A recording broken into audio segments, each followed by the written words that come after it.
Wow, this is a really powerful speech that Melanie Phillips just gave at the Rage Against the Hate conference. It's doing the rounds online, shall we say, at the moment. People pro-Israel, against Israel, but they're all talking about it. And in this speech, Melanie Phillips explains the background to the reaction of October 7th, how it is that the West has created a society in which its elites end up siding with enemies of the West and enemies of Israel. She explains how this has happened, but also what she recommends needs to be done at an ideological as well as practical, pragmatic level. Have a watch of this really important speech, and then I'll see you on the other side. Ladies and gentlemen, what is happening to us in the Jewish world is unprecedented. It is a global onslaught on the entire Jewish world.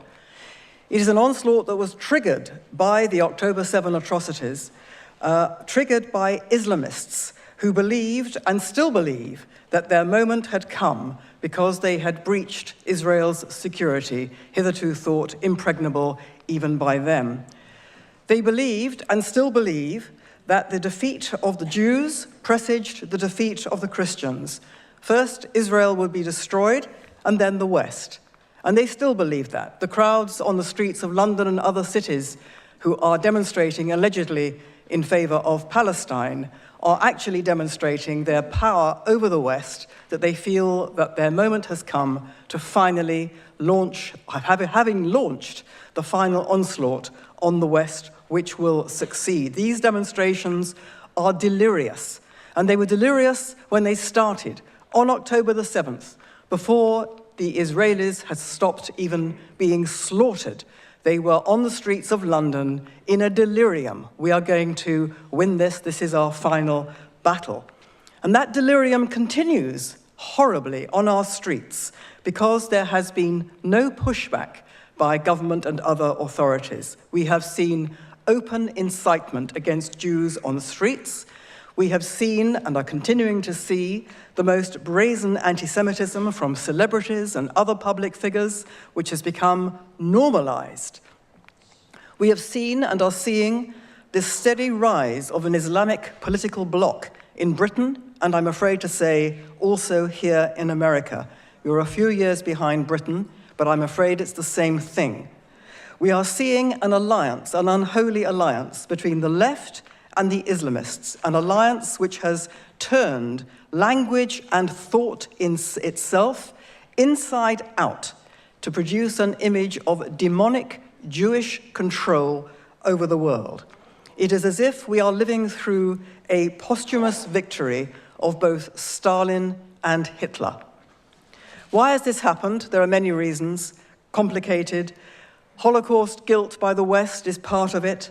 The idea that they can never again have the reality of the Jew as victim. They have to cast the Jew instead as the victimizer to escape their own historic guilt, not just for the Holocaust, but for centuries of Jewish persecution.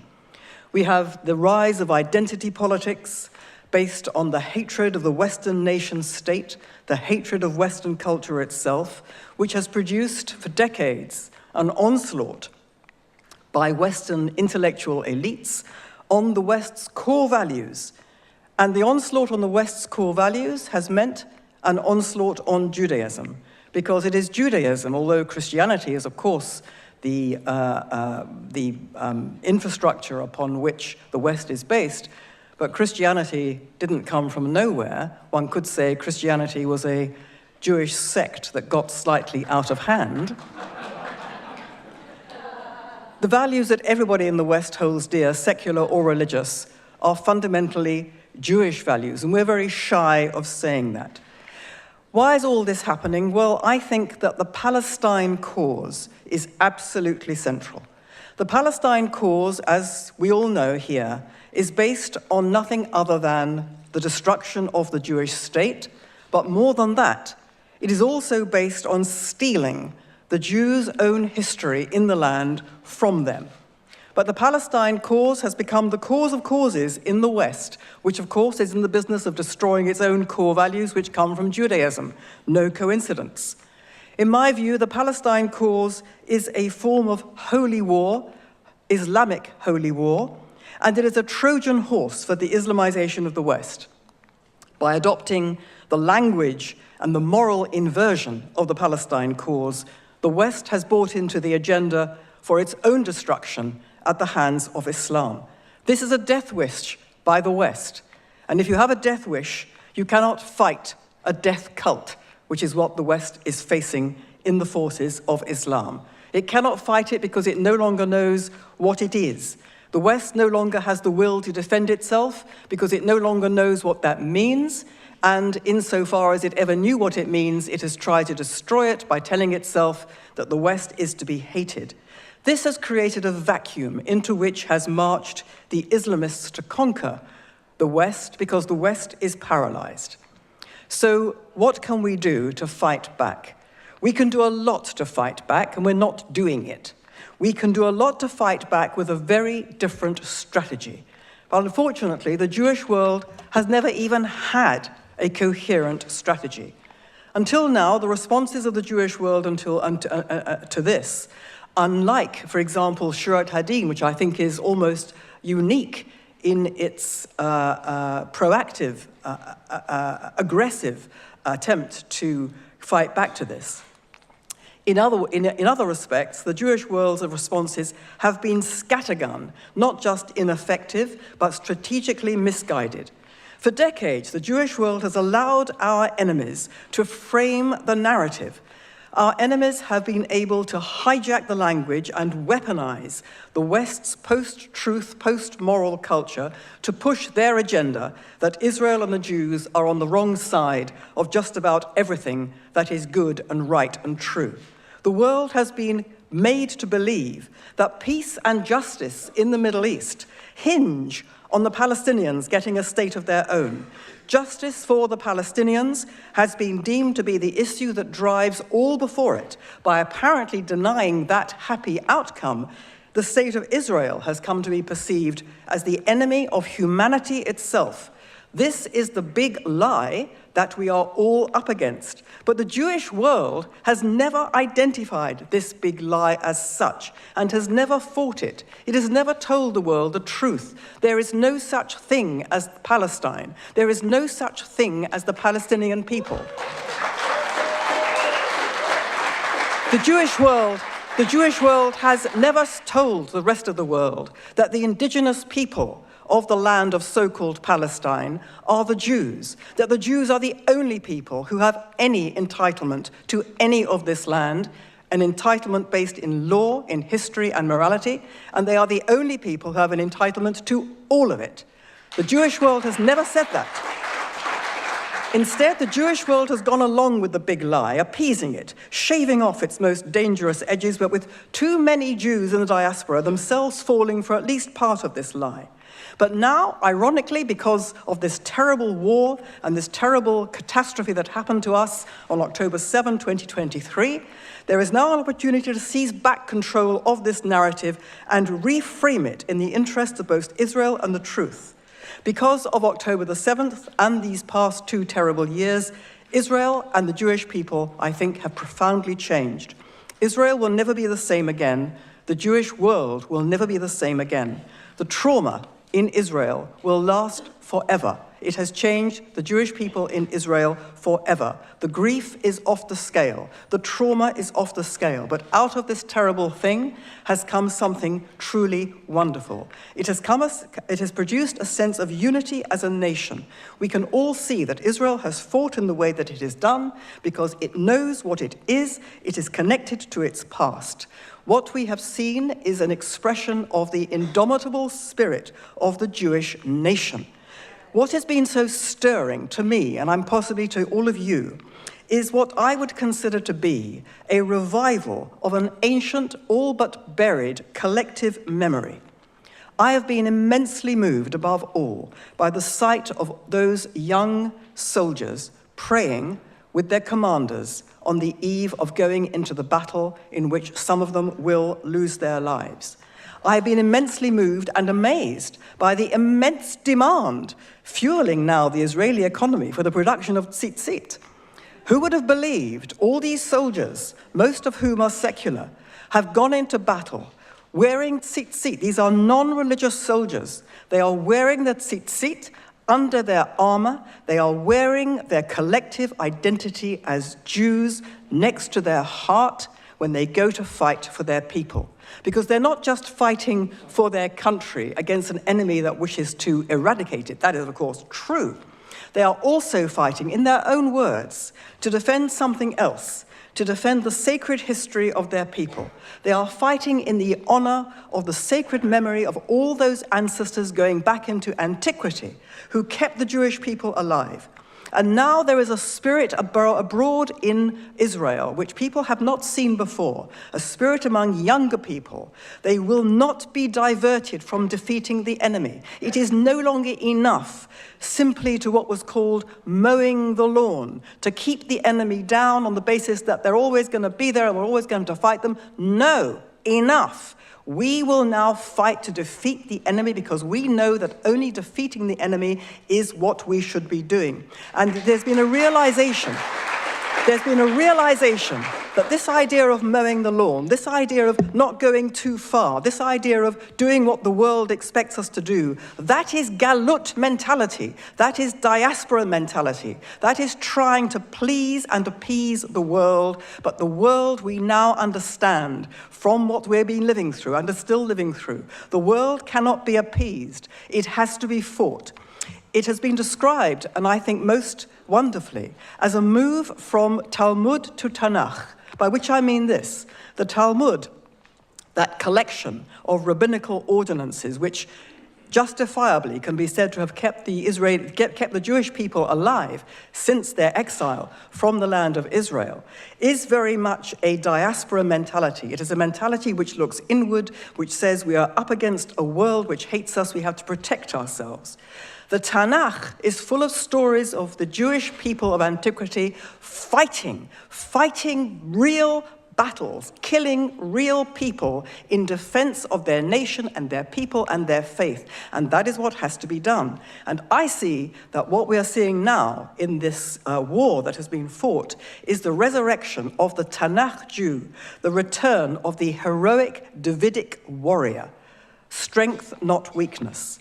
Now, the war is not over, but we've seen that Israel has amazingly become the strongest power in the region, victories that could never have been imagined. So Israel has a lesson too for the West in how to fight an enemy, but it has a much deeper lesson for the West. We know the West needs Israel, despite what it's saying about Israel. The West needs Israel more than Israel needs it for military intelligence, for military hardware, in military intelligence, for Jewish genius. But beyond that, the West needs Israel for the moral and cultural lesson that Israel is currently teaching the West. Look at Israel's birth rate. It is not a small detail. 3 to 4 children per child. It's not because the Haredim are having so many children. You may be either horrified or delighted to learn that the average Haredi woman who was giving birth to an average of 12 babies per woman is now giving birth to a mere 8 per woman. This birth rate of 3 to 4 children is being fueled by secular people, modern Orthodox people. It's being fueled by the idea that they want to have Israeli children because they want Israel to continue. Why do they want to have Israeli children and want Israel to continue? Because they believe in it, they love what it represents, they understand it represents the Jewish people, they love the Jewish people, they want the Jewish people to continue. Qatar, a gleaming nation on the Arabian Peninsula, all glass towers and gold-plated excess, where the super-rich jet in for the art fairs and World Cups, where Western universities open campuses and diplomats toast to partnership. But look closer at the glittering mirage, and the shimmer reveals something sinister. For 2 decades, this tiny state has been executing the greatest con in modern geopolitics, convincing the world it's a bridge between civilizations, while secretly bankrolling the arsonists on both sides. The name Qatar should make Western leaders shudder. Instead, they shake hands with its emirs, park fighter jets on its soil, and call it an ally. On October 7, 2023, the mask slipped, as 1,200 souls were slaughtered in Israel in a symphony of savagery orchestrated by Hamas, The world saw where the terrorist leaders live, not in tunnels beneath Gaza, but in luxury villas in Doha, under Qatar's protection. And as the bodies were being counted, Qatar's leaders didn't condemn the massacre, they called for restraint. This is the untold story of the Gulf's master deceiver, how a nation smaller than Connecticut is playing the West for fools. As you are watching this, billions are flowing from Doha into extremist networks, while Western elites cash Qatari checks and sing its praises. In this JTV Plus documentary, we follow the money, we expose the double game, and we ask the question that should haunt every Western capital: how are we letting them get away with it? To watch this JTV Plus documentary and access much more premium content, click on the link in the video description. What Israel is showing the West is that only by connecting to your past, to your history, will you ensure you have a future. To have a future, you have to want to have a future. The West needs this lesson to survive, but many diaspora Jews need to learn it too, because too many diaspora Jews have drunk the Kool-Aid. Too many diaspora Jews have been seduced by the liberal universalist narrative of the United States Democrats, the United Kingdom's Labour Party, Australia's Mr. Albanese, Canada's Mr. Carney, the narrative of the Brotherhood of Man, Kumbaya, John Lennon's Imagine, a world without religion or nation, a world in which there is nothing to fight or die for. That is the mantra of the modern Western liberal. Israel knows there is everything to fight and die for.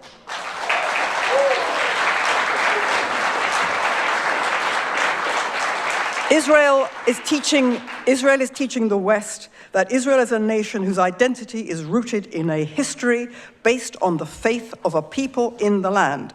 Jews and non-Jews need to understand that this Judaism, represented by Israel, gave the West its civilized values, values such as respect for every human life made in the image of God, the priority of justice and compassion, moral responsibility. To fight, you need to know and love your identity. Israel gets it. Now, diaspora Jews need also to realize you are not just Americans with Judaism added on. In Britain, they're not just British Jews with Judaism added on. They are part of the British people, you are part of the Jewish people and the Jewish nation, and that should come first. First and foremost, you are Jews. Everything else is secondary. Now, this means a change of strategy completely. It means changing from defense to offense. I don't mean offensive, I mean offense in a different way. Supporters of Israel have always played defense. This means that we all argue on the ground defined by our enemies. We're feeding the Gazans, not starving them. We're not committing genocide or war crimes, we're the victim of these things. Once you're on the ground defined by your enemies, you've lost the argument before you've even started. It's just like, when did you stop beating your wife? We've been answering that question for decades, and we wonder why we have lost the argument. Instead, it means taking the initiative by attacking our opponents and doing so on the ground where their vulnerabilities lie, attacking them on their own territory, telling the Western public directly how their media and governments are lying to them. And that means telling the truth for once about what Israel is. Start telling the truths never told. Address head-on the basic lie of Palestine. Call out Muslim anti-Semitism, a forbidden topic by the Jewish community leadership in Britain. Never mention Muslim anti-Semitism. Islamophobia is the same as anti-Semitism. We're all basically facing the same enemy. Really? What a terrible thing our community leadership has done to us. We should be publicizing every statement.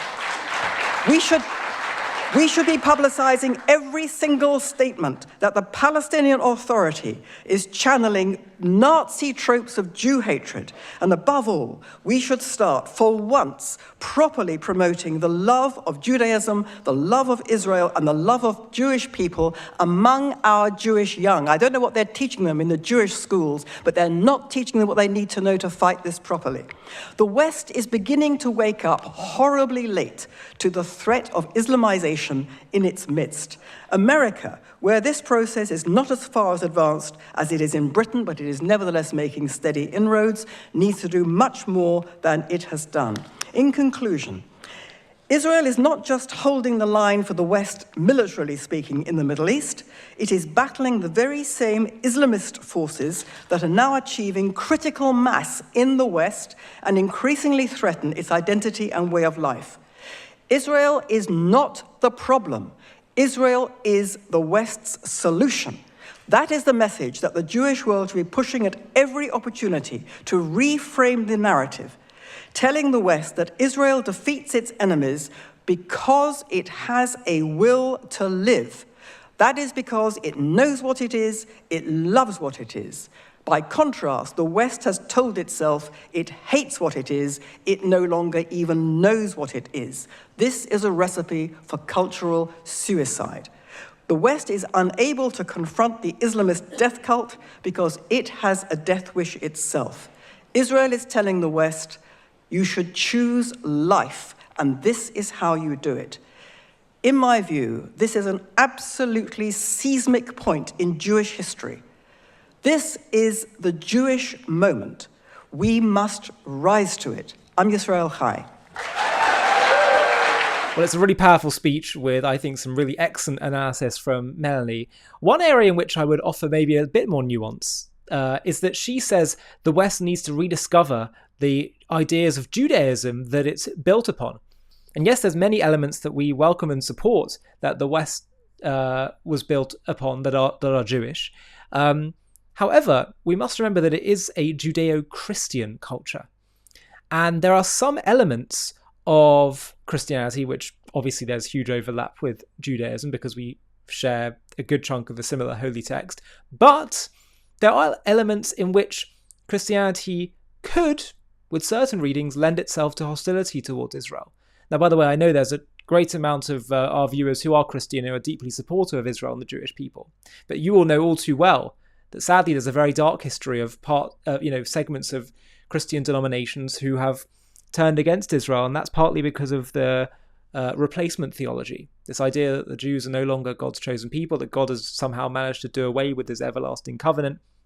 But so when she's right to say that we need to discover the Judeo parts of biblical morality if the West wants to survive, thrive, and certainly from Israel's perspective.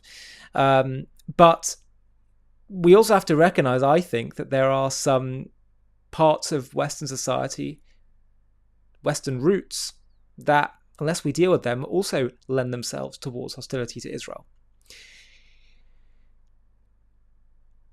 The moral element of Christianity, which sometimes goes in this direction, that also can be a problem that modern Western liberalism carries, is this idea of preference for the meek, the victim, the suffering, which is fine, and that you should have concern for the oppressed. Judaism was the first to teach that.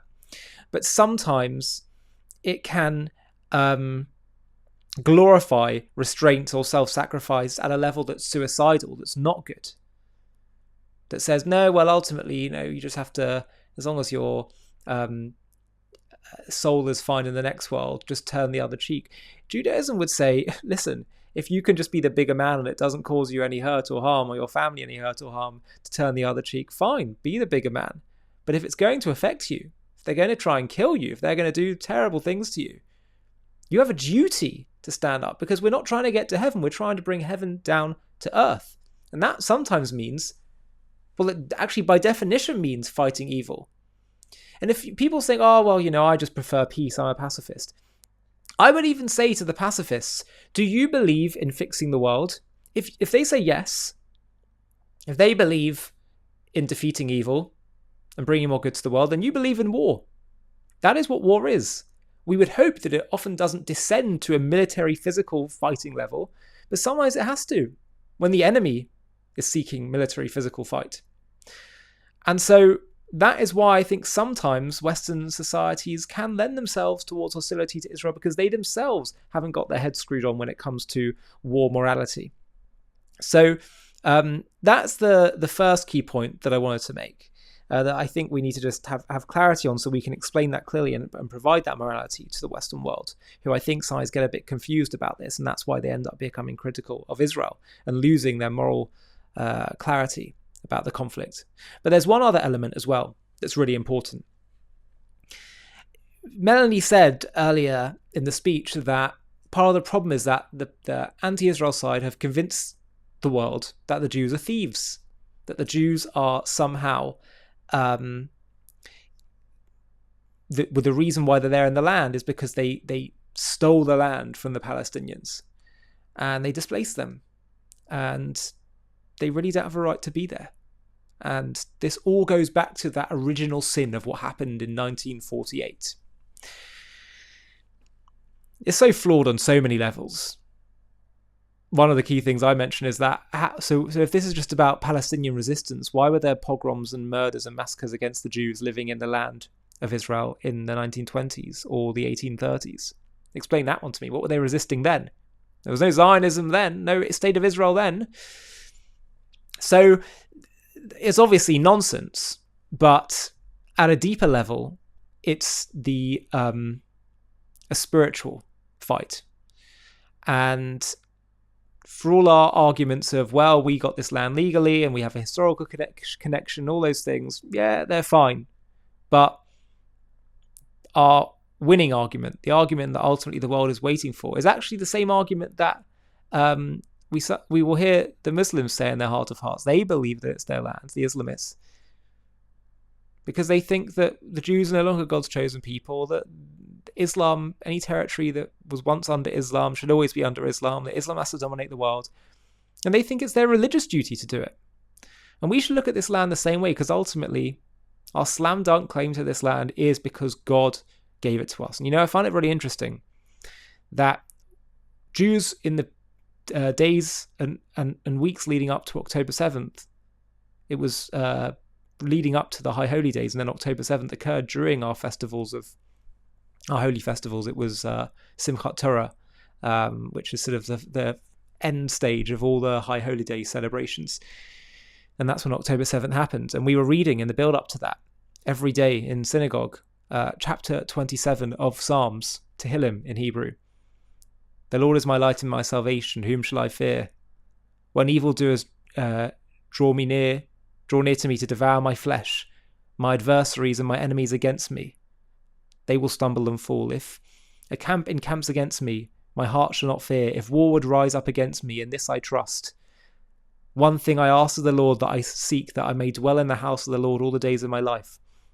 And, I heard one of the hostages say that he actually kept this with him. He'd been saying it, and so he made sure to keep saying it as he went into captivity.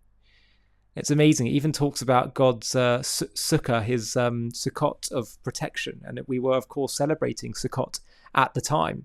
But one thing I find really interesting here, because for me, the more I think about this, the more I think that this chapter in Psalms so relates, and maybe it was written in some way prophetically to our times, to what happened then on October 7th. But one of the lines that I think towards the end, which is so striking, is the third last verse, where it says in Hebrew, I'll just read you the Hebrew first, Al titneni benefesh sarai, do not deliver me to the desires of my adversaries. Ki kamu vi eidei sheker vifeach Hamas, because false witnesses and speakers of evil have risen against me. And what the language for evil that has risen against me is Hamas. The word Hamas here, Fifer Hamas, means one who breathes out violence. It means cruelty, violence, injustice, malice, wrongdoing. So it talks about this Hamas enemy, right? This is written by King David. But what I find even more striking is that what is this speaker of evil doing? What are they doing? They are false witnesses. Eidei Sheker. Think about that. What is Hamas' main claim in the world of the public arena, the world of its PR? What is the Palestinian cause about? They're saying the Jews stole the land. Well, guess what? They're being false witnesses. That's what, at its root, the Palestinian cause is about. They're false witnessing the idea that somehow the Jews are the thieves of the land, when it turns out that actually they are the false witnesses because they are the thieves. They do not have the right to the land. Jews are willing to have non-Jews living in the land as long as they don't want to create a society that or believe in ideology that wants us dead or goes against our values. So we're not saying they can't, they don't have a right to live among us if they genuinely want to live in there in peace and cooperation with us. But the idea is that if they want to claim that they are that the Jews are the thieves and they are the rightful owners and inheritors, it's ridiculous. You're being a false witness. God assigned the land of Israel to the people of Israel thousands of years ago. And the only sovereign state that's ever been there is a Jewish one. That's because that's the only kind of sovereign state the land will accept and tolerate. It's really that simple. So just want to go a little bit deeper for you because as always, these things always do go a lot deeper. And we need to have that biblical grounding in order to help us stave off all these lies. That truly is is the only way that can defeat an enemy that also is religious in nature. A quick message. We all hear about the Palestinian displacement or Nakba of 1948. But there was another, even greater displacement that we haven't been told about. Nearly 1 million Jews were expelled from Arab lands at the exact same time. Watch the trailer for our new and absolutely essential documentary called The Real Nakba. And if you want to watch the full film, just click the link below in the video description. We've all been told about the Nakba, the Palestinian catastrophe of 1948. Around 700,000 Arabs were displaced.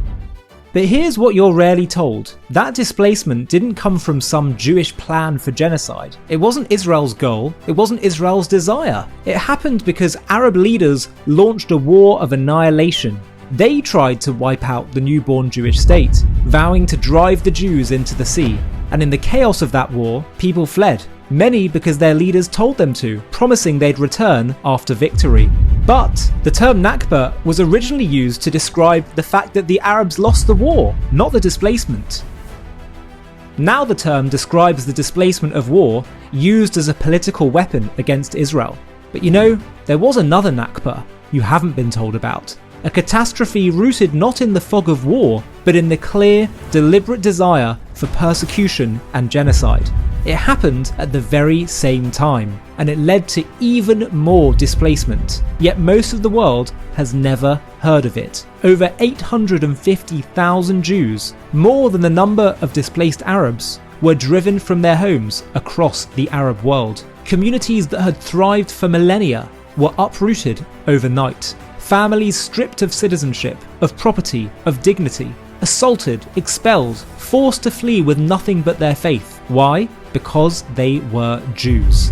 Because Israel dared to exist. Because the Arab League openly orchestrated it, drafting plans in 1947 to freeze Jewish bank accounts, seize property, and intern Jews as enemy nationals. This is the real Nakba, a catastrophe born of pure anti-Semitism. In this JTV documentary, we'll journey country by country, from Baghdad to Cairo, from Sana'a to Tripoli, uncovering buried truths and survivor voices. And no, this isn't a tale of victimhood, it's a saga of endurance, courage, and triumph. Because the Jewish people didn't just survive this Nakba, we rebuilt, we came home.